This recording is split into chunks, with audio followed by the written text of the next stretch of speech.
are back. We're doing another Tuesday talk. He's very excited about his shirt. We are talking about guns this week. We are going to dig into a controversial subject again. The pew-pews. Yeah, the pew-pew-pews. Oh, I was just seeing that the other day. It was like the keep calling pew-pew-pew. Anyway, so we're talking about guns. And there's a lot to dive into. This is going to be a little bit more of a diverse subject. Yeah, the last few weeks we've kind of agreed on everything, and the whole point is to show how to have healthy conversation. We have to have things we don't agree on. Right. This is going to be one of them. So, it's okay. You get to watch how it's done. Yeah. Watch how it's done. You're setting a high bar right now. I am probably like the odd man out, woo man, whatever you want to call it, because I'm a bit more of a pacifist. I asked both of them to give me like my short little spiel at the beginning of the conversation to put that out there before we dig into talking about all the rest. So I'm just gonna go ahead and lead with that. I am a all life holds value person, which means I'm a vegetarian. I don't smush spiders. So it's not just about guns for me, it's about the value of life as a whole. I have lost 3 people to suicide who all used a gun that was not registered in their own name. It was registered to somebody else. And I stopped somebody else who planned to end his own life with a gun. I am not a fan because their only job is to kill people or be a paperweight. There is no other purpose served for a gun. So that's where my heart is at. I want to see people stop using them to kill each other. And that is really their only purpose in existing. So if you were to ask me, am I pro-gun or anti-gun, I'm anti-gun. Now, in the same respect, and here's where I come from. I have a quote that I wrote down that I wanted to make sure I share. Historian Will Durant, he said, in the last 3,421 years of recorded history, only 268 have seen no war.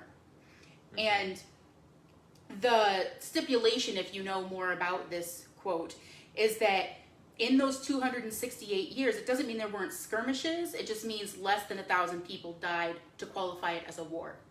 Wow. So literally in almost all of recorded history, we've been at war. We have enough ways to do it already. I don't feel like we need to add guns to it because it's this self-perpetuating thing where you're trying to have the best gun and the best gun, and it grows into things that are just going to be, fighting fire with fire burns the whole world down, right? So that's where I'm at. The issue that I always end up coming back around to is that I believe personally we have passed the point of no return as far as the threshold of knowledge. We have 7.5 billion people on this planet, maybe more now. And we have too many people that even if we somehow magically eliminated every gun on the planet and we made it illegal, there are still too many people who know the mechanism of how a gun works, how to make one, that if they wanted one, they would create one, and then everybody is unarmed and unsafe. We have passed a threshold of knowledge where even trying to eliminate them is borderline impossible. So I accept that I live in a reality where guns exist, and I cannot stop that. So that's where this conversation all comes into play. I may be a pacifist, but at the same time, I still have to accept the reality that we're in, which means we have to talk about things like what is safe and what is not, and how do we deal with gun laws and gun control or not control, or so even as a pacifist, I still believe we need the Second Amendment, because I also don't believe you can just hand over all your guns to the government. That's making a police state. So it has to be that everybody has equal access to this thing that we can't get rid of. So bringing it the baseline of it, even as a pacifist, I understand and appreciate the Second Amendment. So that's where I'm going to kind of pass this off to these guys, a little bit more of their viewpoints and all this stuff, because I get that I have a very contradictory viewpoint, and I appreciate that they have sat here and tried so hard No, it's not to say anything I appreciate them so much for just letting me say my "don't shoot people" message. And but that's a great message, though. It is. Stop shooting people. Stop. Just stop. So I will comment on that. So of course you will. I'm probably the most radical of the three of them here as far as guns go. As far as my philosophical beliefs, I don't actually own any guns myself, but that doesn't mean that people shouldn't be able to have them. But yeah, the early Christians, they actually were pacifists. There's plenty of stories of like devout Christians who've been in situations where maybe they've been in a place where they were going to be killed, and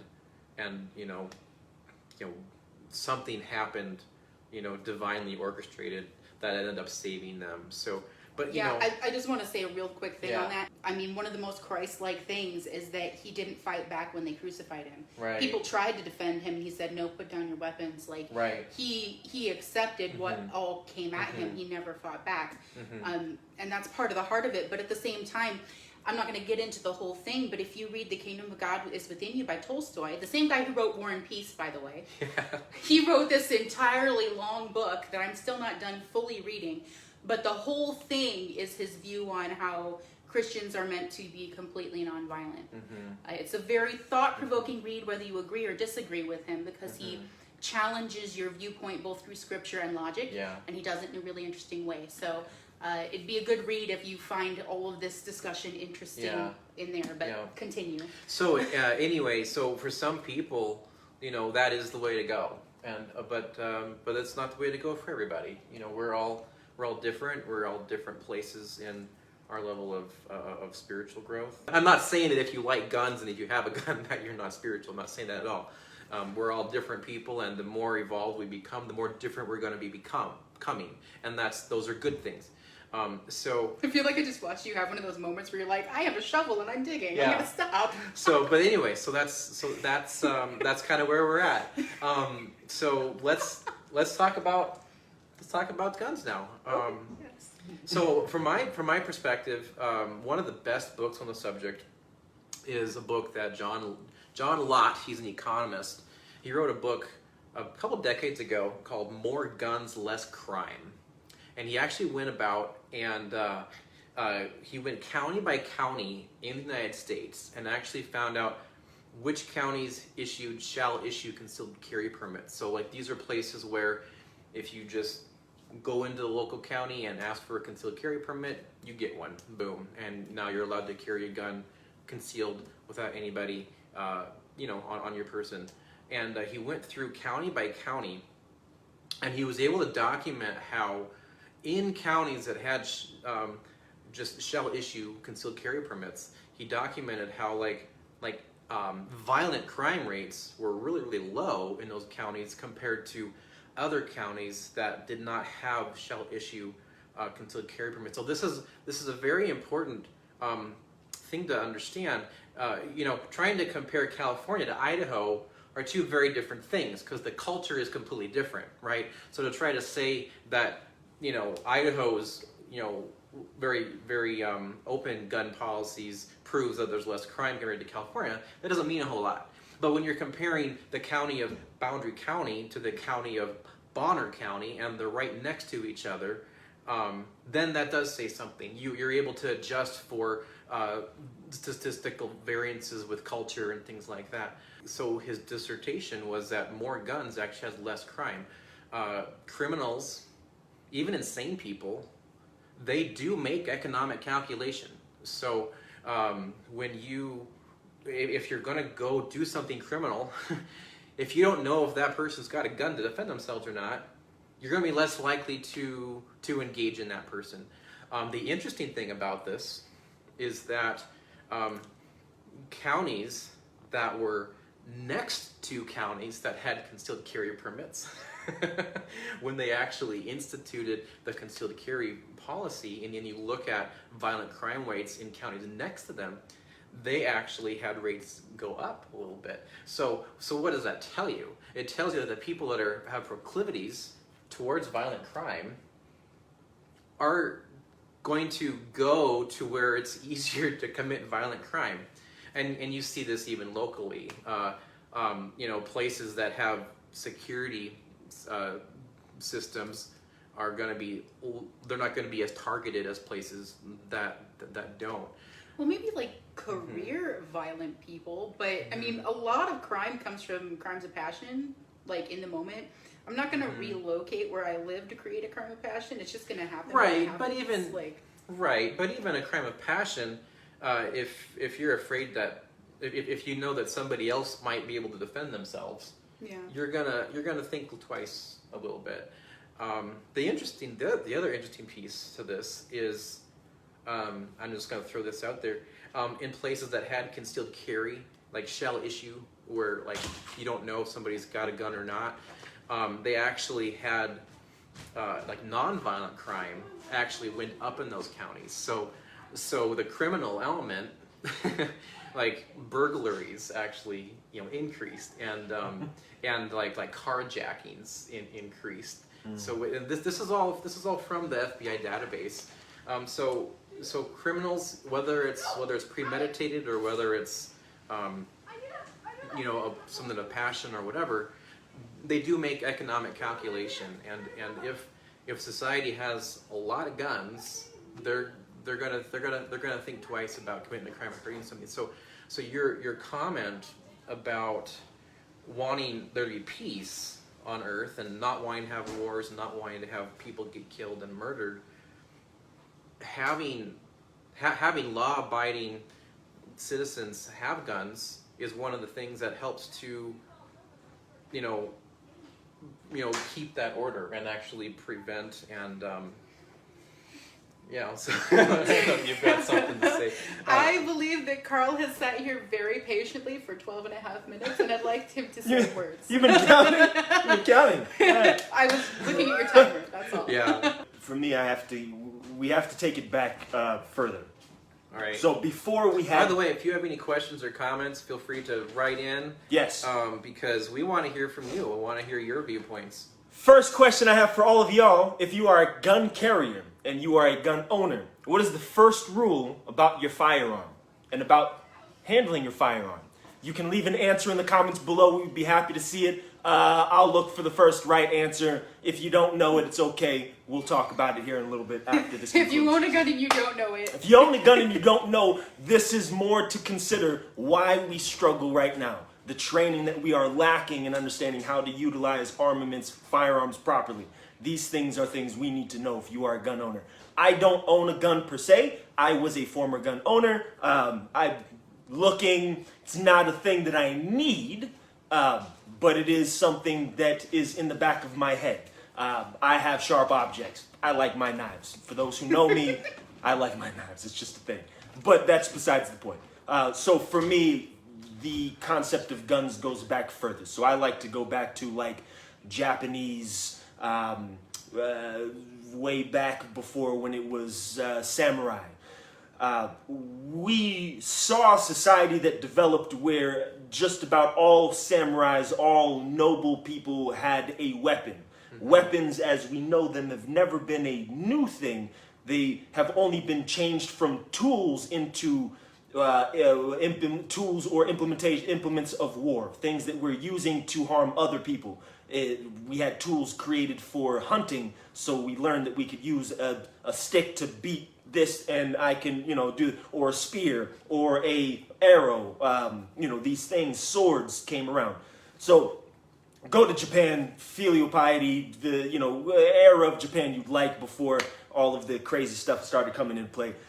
You had a society of people who had swords on them as a sign and symbol of respect, of nobility, of... It's actually true in British and European cultures too. As well. An armed society was a polite society. Then there were people who had weapons who, even if they had the weapon on them, there was never the innate fear or concern because that person held those weapons to highest esteem. We knew that samurais trained and honed their skills with their weapon. We knew that they were under a higher and a magnifying glass, even within their society, because of their status and their nobility. People saw them and their reputations. Reputation was a huge thing, where you're not just going around slaughtering people because people are going to hear about you.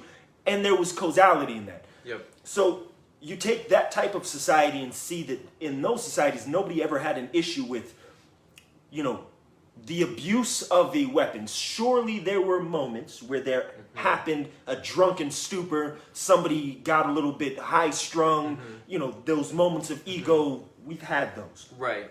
But the susceptibility we've had, at least in America with firearms so far, where we're just the needless killing of people for disputes, for whatever it is, we haven't seen as much before until firearms came into play.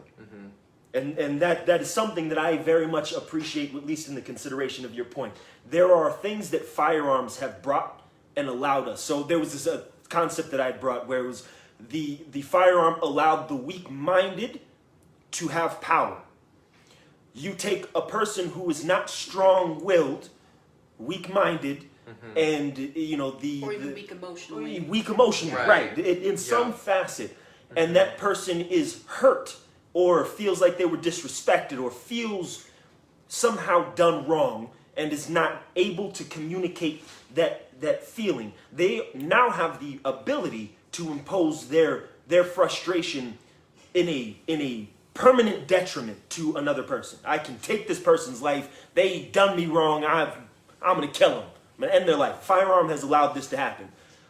Now, I say that because even though we have knives, even though we have swords, even though you have to literally be up in a person's face for that. That's you have to know where how to use it too. That too. There is a skill set. The movie The Professional, which I thought was a brilliant delivery of that concept of what they were trying to portray in that movie. The guy, I forgot his name, but the assassin teaching Natalie Portman, the child who lost her family, her brother, all of that, to these mobsters who were a part of the police force, mind you. This is the police force that she wants to get after, and she does. He breaks down the concept of the weapons that you would use in place of the type of combatants that you're having. So sniper rifle was the first one that she would lose. You learned a sniper rifle because it puts your enemy at a far distance. And then the knife was the last one because you had to be very close. A knife, a hammer, a sword, you have to be within arm's reach. I mean, you could throw it, but your aim better be good, right? So we have a society now that has created the arrow and made the arrow into a gun. Because that's really what a gun is the evolution of an arrow.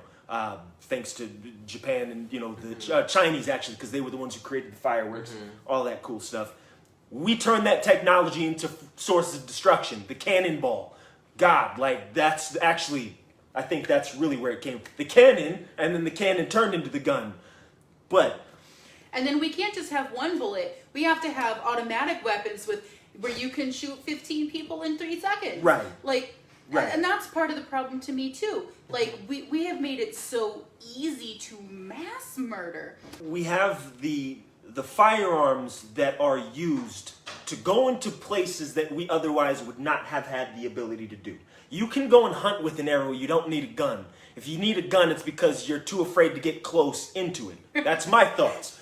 There were Native Americans doing it with very little way back before guns came in, and they were doing it efficiently. Like, you don't need a gun. A gun only gives you the advantage that you otherwise wouldn't have had beforehand. So we look at what we use guns for now, and guns allow us to do things mainly for the detriment of the other person who we're wielding them against.